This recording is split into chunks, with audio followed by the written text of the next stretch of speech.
उदयपुर राज्य के एक छोटे से गांव में करोड़ीमल नाम का व्यापारी अपनी पत्नी सुमित्रा और पुत्री गायत्री के साथ रहता था।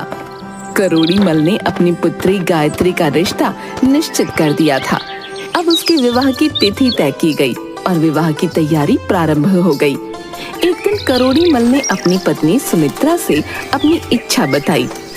मैं अपनी पुत्री गायत्री का विवाह बहुत धूमधाम से करना चाहता हूँ और मैं परसों से उसके लिए एक कीमती नौलखा हार भी बनवाना चाहता हूँ। ये तो बड़ी अच्छी बात है, मगर आप नौलखा हार बनवाएंगे किससे? मुन्नीलाल सुनार से। उसके जैसा बारीक काम कोई और सुनार नहीं कर पाएगा। उसके काम में जो सफाई है ना, वो किसी सुनार के काम में नहीं है।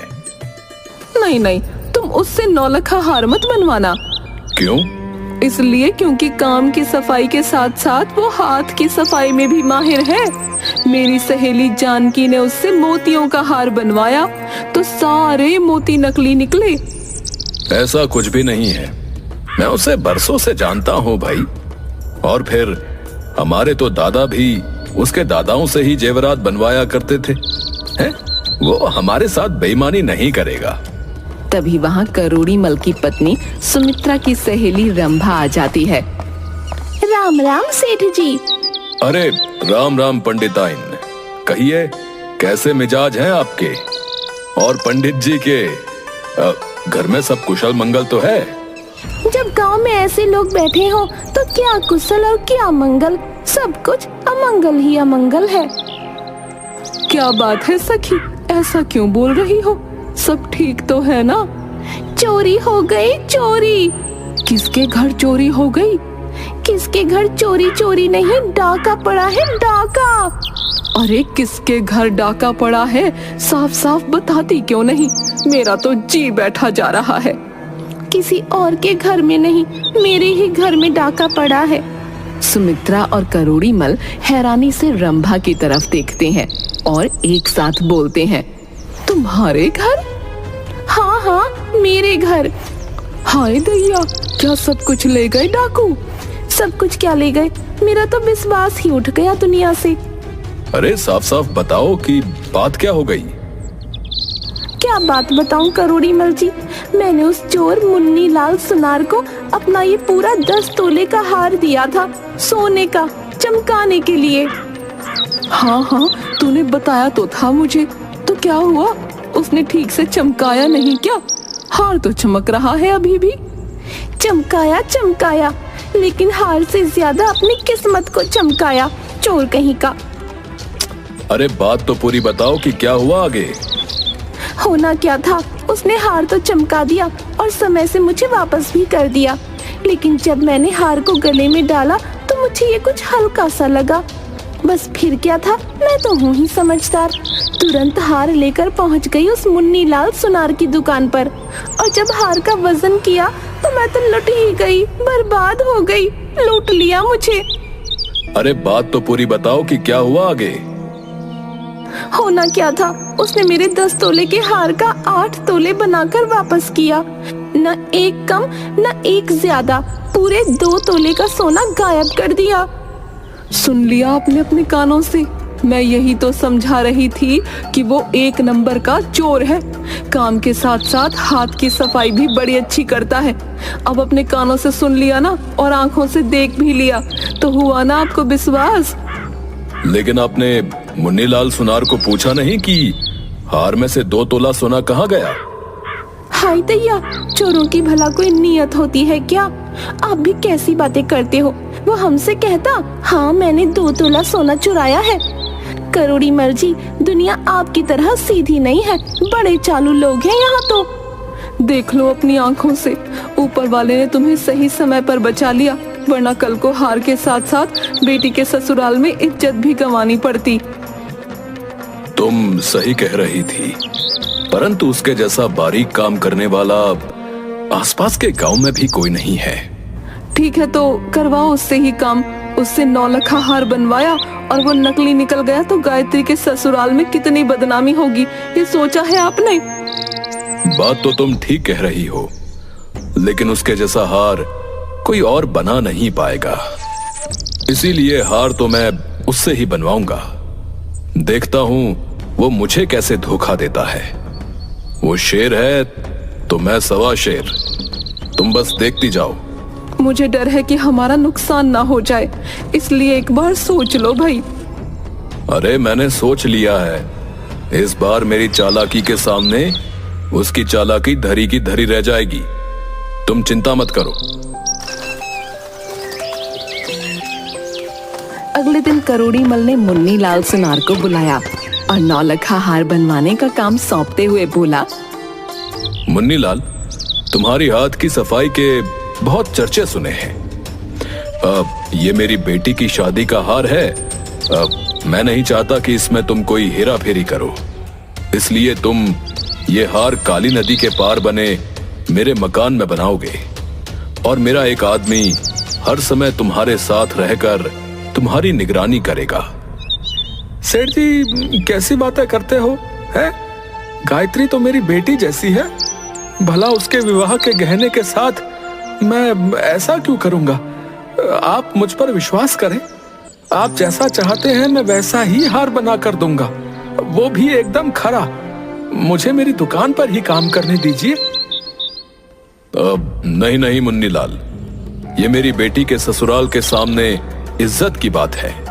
मैं किसी पर विश्वास नहीं करूंगा। तुमसे जैसा कहता हूं वैसा ही करो। कल से काली नदी के पार बने मकान में काम शुरू कर दो। अगले दिन से काम शुरू हो गया। मुन्नी लाल और सेठ जी का नौकर मुरली नाव में बैठकर काली नदी के पार सेठ जी के मकान में जाते हैं।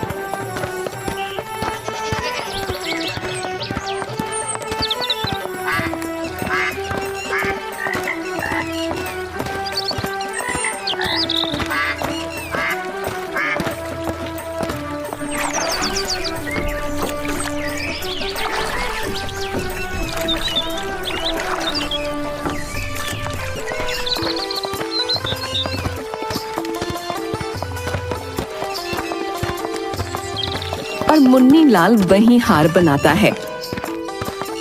मुरली उसकी निगरानी करता। शाम को आधा बना हुआ हार लेकर वे वापस लौट आते। सेठ आधा बना हुआ हार अपनी तिजोरी में रख लेता। अगले दिन उसे तिजोरी से निकालकर मुन्नी लाल को देता। अपने ऊपर सेठ का ये अविश्वास देखकर मुन्नी लाल दुखी था। मुन्नी लाल अपनी पत्नी से, मुझे करोड़ीमल का अविश्वास देखकर बड़ा दुख होता है। जी तो आता है कि काम ही ना करूं उसका। तो छोड़ क्यों नहीं देते उस करोड़ीमल का काम? होगा सेठ अपने घर का, मेहनत के पैसे देगा हमें, मुफ्त के नहीं। लेकिन आपको भी कौन समझाए, आपको भी तो न जाने क्या सनक पड़ी है उस हार की जो जान दिए हुए हो, वो भी कैसे लोगों के लिए जिन्हें आप पर रत्ती भर भी विश्वास नहीं। नहीं नहीं, मैं उस काम को बीच में नहीं छोड़ सकता। इस काम के बाद मैं दुनिया का सबसे अमीर आदमी बन जाऊंगा, देखना। क्या कहना चाहते हो तुम? क्या चल रहा है तुम्हारे दिमाग में? कुछ नहीं, बस समय का इंतजार करो। एक दिन करोड़ीमल को अपने किए हुए इस व्यवहार पर पछताना होगा। हाँ।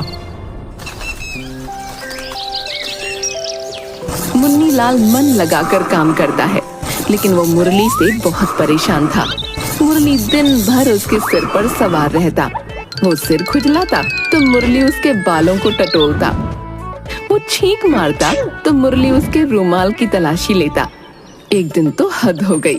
मुन्नी लाल ने रुमाल से अपना मुंह पोंछा तो मुरली ने उसकी मूंछ के बाल टटोले। मुन्नी लाल को बड़ा गुस्सा आ गया। मुरली, बहुत हो गया तुम्हारा। अगर तुम्हारे सेठ को मुझ पर इतना भी भरोसा नहीं है तो मैं एक काम करता हूँ, तुम्हें वहां बैठकर बताता हूँ कि हार कैसे बनाना है। तुम ही काम कर लो, इस तरह मैं काम नहीं कर सकता हूँ। मैंने क्या किया है? मैं तो सिर्फ अपने सेठ का हुक्म बजा रहा हूँ। अगर तुम्हें ज्यादा ही तकलीफ है तो तुम खुद करोड़ीमल से कह दो कि तुमसे ये काम नहीं हो सकता। हाँ। मुन्नी लाल को गुस्सा तो बहुत था, परंतु उसने एक क्षण के लिए कुछ सोचा और फिर मुरली से बिना कुछ कहे चुपचाप अपने काम को वापस करने लगा। शाम को घर जाकर उसने पत्नी को सारी बात बताई। मुझे समझ नहीं आता कि तुम क्यों इस तरह की जिल्लत बर्दाश्त करते हो। छोड़ क्यों नहीं देते इस मरे हार के काम को? नहीं छोड़ सकता। एक बार हार बन जाए फिर मैं सेठ जी को और इस मुरली को मजा चखाऊंगा। हाँ, आखिर वो दिन आ ही गया जब नौलखा हार बनकर तैयार हो गया। बस उसे चमकाना बाकी था। चमकाने का काम अगले दिन किया जाना था। शाम को मुन्नी लाल करोड़ी मल से, सेठ जी बस एक दिन का काम बाकी है। एक दिन भी नहीं, सिर्फ आधे दिन का काम रह गया है। हार को चमकाने का काम रह गया है जो मैं कल पूरा कर दूंगा, और उसके बाद आपका नौलखा हार बिल्कुल तैयार हो जाएगा। अच्छा, तुम्हारा बहुत बहुत धन्यवाद मुन्नी लाल, जो तुमने इस काम को समय से पूरा किया। लाओ, हार मुझे दे दो, मैं इसे तिजोरी में रख देता हूं। बस कल एक और दिन तुम्हें कष्ट उठाना होगा मेरे इस हार के लिए। हाँ सेठ जी, हार तो आपकी ही है। मेरी हार? अब तुम कहना क्या चाहते हो? मेरी कौन सी हार है? अब कुछ नहीं सेठ जी, मैं ये कह रहा था कि हार तो आपका ही है, बस थोड़ी जबान फिसल गई थी। सुमित्रा वहीं खड़ी थी। मुन्नी लाल के जाते ही सुमित्रा बोली, मुझे तो इस मुन्नी लाल सुनार की नीयत कुछ ठीक नहीं लगती है। अब तुम कहना क्या चाहती हो? देखा नहीं कैसे मुस्कुराकर बोल रहा था, हार तो आपका ही है। अरे तुम भी कुछ भी सोचती हो। उसने बाद में कहा तो कि जबान फिसल गई थी। अरे हार आपका है कहने की जगह हार आपकी है कह गया। जरा सी बात का बतंगड़ मत बनाओ। खुद का दिमाग भी शांत रखो जरा, है? और मेरा भी शांत रहने दो। अगले दिन मुन्नी लाल मुरली के साथ काली नदी पार सेठ के मकान में पहुंचा। उसने हार चमकाने का काम शुरू किया और दोपहर तक हार पूरी तरह से तैयार हो गया। मुन्नी लाल ने हार को लाल रंग के मखमली कपड़े में लपेटा और एक डिब्बे में बंद कर नाव में बैठकर मुरली के साथ वापस लौटने लगा। सेठ को पता था कि आज नौलखा हार बनकर तैयार हो जाएगा। उत्साह में वो नदी के किनारे पहुंच गया। मुन्नी लाल ने जब सेठ जी को नदी किनारे खड़े देखा तो नाव से ही जोर जोर से हाथ हिलाने लगा। हाथ हिलाते हुए वो खुद भी इतना डोल रहा था कि नाव भी डावाडोल होने लगी। अरे मुन्नी लाल, अरे इतना जोर से मत डोलो। अरे तुम्हारे डोलने से नाव संभालना मुश्किल हो रहा भाई। मुरली के बोलते बोलते नाव का संतुलन बिगड़ गया और वो उलट गई। मुन्नी लाल और मुरली नदी में गिर पड़े। सेठ ने गांव वालों को बुलाकर बड़ी मुश्किल से मुन्नी लाल और मुरली को बाहर निकाला। बाहर निकलने के बाद, सेठ जी ये लीजिए आपकी अमानत। अब इसके बाद मेरी कोई जिम्मेदारी नहीं है। इस हार के प्रति मुझे इस बंधन से मुक्त कीजिए। करोड़ीमल खुश था कि नाव के उलट जाने और मुन्नी लाल के पानी में गिरने के बाद भी नौलखा हार सही सलामत है। अब तुम्हारा बहुत बहुत शुक्रिया मुन्नी लाल। तुम्हें इस हार को बनाने में बहुत कष्ट हुआ। मुझे तुम्हारे काम पर पूरा भरोसा था।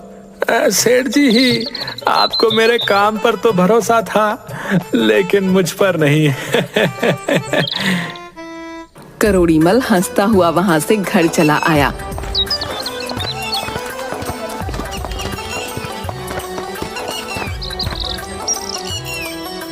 सेठानी हार देखकर खुश तो हुई, पर उससे कहीं ज्यादा अपने पति की चतुरता पर। गांव भर के लोगों ने सेठ की खूब प्रशंसा की कि चालाकी में सेठ मुन्नी लाल से 20 है। दिन गुजरे और वो दिन भी आ गया जब गायत्री का विवाह था। सुमित्रा ने नौलखा हार का डिब्बा खोला तो दंग रह गई। हार काला पड़ चुका था। सुमित्रा जोर जोर से रोने लगी। मोरे मैया लुट गए, हम तो बर्बाद हो गए। कोई सेठ को बुलाओ, ये क्या हो गया? जिसका डर था वही हुआ। मैंने कितना मना किया था उस चोर बेईमान मुन्नी लाल से हार बनवाने के लिए, लेकिन मेरी सुनता कौन है? अब देख लो नतीजा। तभी करोड़ी मल भागता हुआ वहां पहुंचा और हार देखकर वो आग बबूला हो गया। उसने मुन्नी लाल को बुला भेजा। मुन्नी लाल आया और सेठ उस पर भड़कने लगा। सच कहते हैं लोग, तू सच में एक नंबर का चोर है, बेईमान है। आखिर तूने अपनी असली जात दिखा ही दी है। सेठ जी शांत हो जाइए। ये लीजिए 9 लखा हार, आपकी अमानत। आपने मुझ पर विश्वास नहीं किया था ना, इसीलिए मैंने ये सारा खेल किया था। हाँ। हार देखकर करोड़ी मल शांत हो जाता है और मुन्नी लाल से पूछता है, इतनी निगरानी के बाद भी तुमने असली हार गायब कैसे किया? सेठ जी, आपको याद है जिस दिन मैंने आपको 9 लखा हार पूरा तैयार करके सौंपा था, उस दिन नदी में नाव उलट गई थी। हाँ हाँ, वो मैं कैसे भूल सकता हूँ। बड़ी ही मुश्किल से तुम लोगों को नदी से निकाला था। सेठ जी, मैंने नकली 9 लखा हार नदी के भीतर छुपा कर रखा था। नाव उलटने पर मैंने असली हार को नकली हार से बदल दिया और किसी को पता भी नहीं चला। असली हार मैंने नदी में ही छुपा कर रख दिया था, जो मैं रात को निकाल लाया। लेकिन एक बात मुझे अभी भी समझ में नहीं आई। कहिए सेठ जी, अब और क्या पूछना है? अगर तुम्हें यह हार मुझे वापस ही करना था तो तुमने ये सब क्यों किया? सेठ जी, माना कि हम सुनार जात से बदनाम हैं, कि हम किसी के सगे नहीं होते, लेकिन मैंने गायत्री बेटी को हमेशा अपनी बेटी ही माना है। जितना शौक आपको उसके ब्याह के लिए था ना, उतना ही मुझे भी था। आपकी ममता और मेरी ममता में सिर्फ फर्क इतना सा था कि आपने उसे जन्म दिया और आप उसका कन्यादान कर सकते हैं। मैंने ना तो उसे जन्म दिया और ना ही उसका कन्यादान कर सकता हूं। परंतु जैसे ही आपने मुझे गायत्री बिटिया के लिए 9 लखा हार बनाने की जिम्मेदारी दी, उसी क्षण मैंने ये सोच लिया था कि मैं अपनी बिटिया के लिए दुनिया का सबसे खूबसूरत हार बनाऊंगा, और वो भी पूरी ईमानदारी के साथ। लेकिन आपका अविश्वास बार बार मुझे नीचा दिखा रहा था। मैंने ये सब सिर्फ आपको ये बताने के लिए ही किया कि मैं गलत नहीं हूं। मुझे माफ कर दो मुन्नी लाल, मुझसे बहुत बड़ी गलती हो गई। परंतु अभी भी मेरे मन में एक संशय है। कहिए सेठ जी, आज अपने मन के सारे संशय दूर कर लीजिए। तुमने गांव के बाकी लोगों के जेवरों को बनाने और साफ करने में उनके साथ बेईमानी क्यों की? जी, मैं रोज भगवान के आगे जाता हूँ और एक ही प्रार्थना करता हूँ कि मुझे अगले जन्म में सुनार का जन्म मत देना, क्योंकि मैं कितनी भी ईमानदारी कर लूं, लोगों के मन से ये भाव नहीं मिटा सकता कि मैंने अपना काम पूरी ईमानदारी के साथ किया है। करोड़ी मल को अपने किए व्यवहार पर पछतावा था।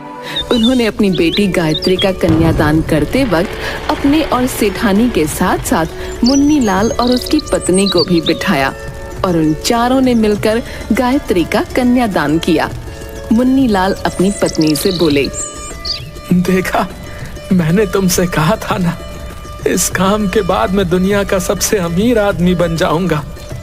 हमने खुद की औलाद को जन्म नहीं दिया, फिर भी आज हम माता पिता बन गए। सही कहा था आपने, आज हम दुनिया के सबसे अमीर इंसान हैं।